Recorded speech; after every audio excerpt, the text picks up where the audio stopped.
Hey guys, thank you so much for watching this video. Please give us a call if you guys are looking to Hello improve your everyone, this credit is Calvin score, Russell, CEO lower and your founder of car A50 Club payment, Credit buy a Consultation. car, Hope trade everyone's in a doing well car. today. If you're Today we're looking to going to talk purchase your about a first home, new if you're major looking to purchase change a in rental credit property, reporting that we is can dropping help credit you. scores Give like us a call today, crazy, and especially on the Credit Karma Vantage Score 877-205-7771. Talk to you algorithm, guys soon, and which is thanks not again. just by Credit Karma, by the way. Vantage Score has been out for quite some time. All three credit bureaus have come together to create not necessarily a competition against FICO, but to create a free platform, for a lot of people to kind of use and monitor. But again, it doesn't just affect Vantage scoring. It's affecting FICO too, but mainly Vantage scoring. And a lot of people are panicking because they're seeing this happen. And just so you guys know, Credit Karma uses it, Wallet Hub, Credit Wise, Credit Sesame. A lot of these platforms that are out there are Vantage scores. Just read the fine print when you scroll all the way down. But either way, it is student loan interest.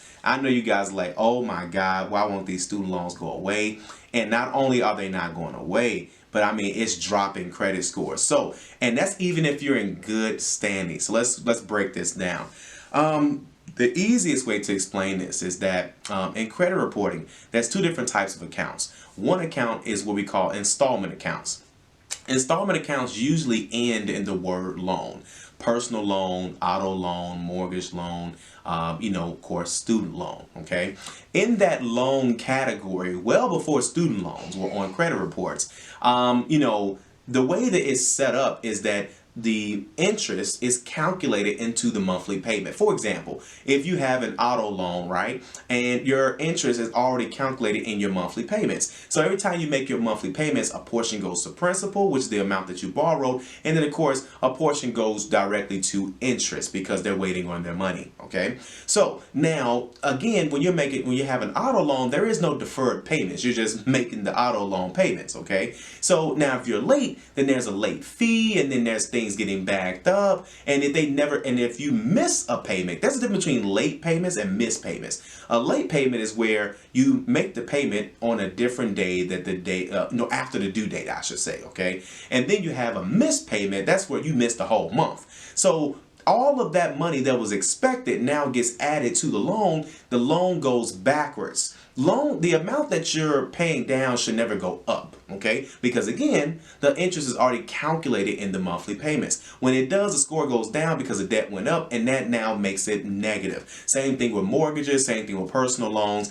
and now we have student loans. Why does it do that with student loans? Well, student loans are the only loans where we can actually borrow the money, get the money up front, put it in deferment, and it doesn't affect our credit scores until now. Now, the interest, because again, the interest is calculated in the monthly payments. If your student loan is in deferment, there's most of the time no monthly payment. So if you're not making any type of payments, even whether it be interest or principal only, or a standard traditional payment, which includes a little bit of both, then of course that interest is still going to be added to your to the balance, and it's going to make the loan go backwards, which means it's going to be growing.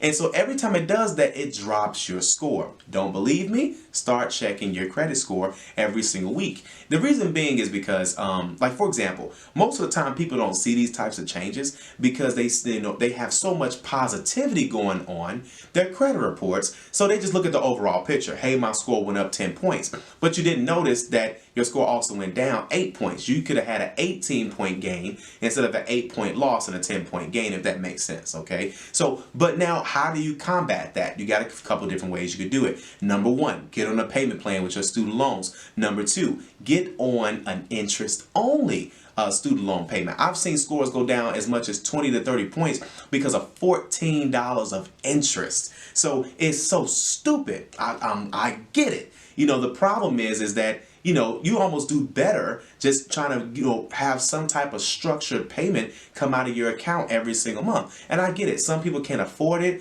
but man, it's like they got to do something about these student loans, but it's so much drama going on in the world. It's low priority at this point. It's hurting a lot of people's chances of getting, home ownership and things of that sort.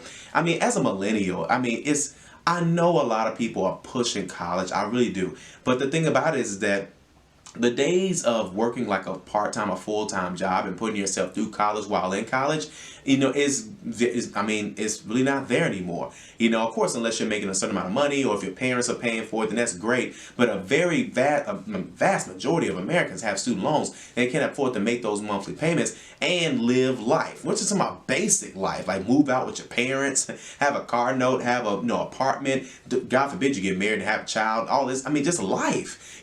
So again, that interest is dropping down scores dramatically. And so again, just keep your eyes out open for it, but call the student loan people right away and see if you can at least get on some type of, even if it's not an income-based repayment plan, where they can at least say, hey, listen, can I pay a little bit on my student loans without me being on a structured scheduled payment plan where I can just make the interest-only payments so it doesn't affect my score. The interest-only payments are not much. Depending on how much you borrowed. Some people are $100 a month, some people are $50 a month, whatever. But again, if you don't mind your score dropping along the way, or you have so much positivity going, you're not really seeing the negative side of it, don't worry about it. But again, I just want to make sure you guys knew about that. So, but call the student loan people right away, find out what your options are. Don't just ignore this stuff. It's not going anywhere, guys. We got to do something about it. So if you like this video, like it. If you want to share it, share it. And as always, be sure to subscribe, as we have nothing but great content on the way. Thank you guys so much. Have a great day.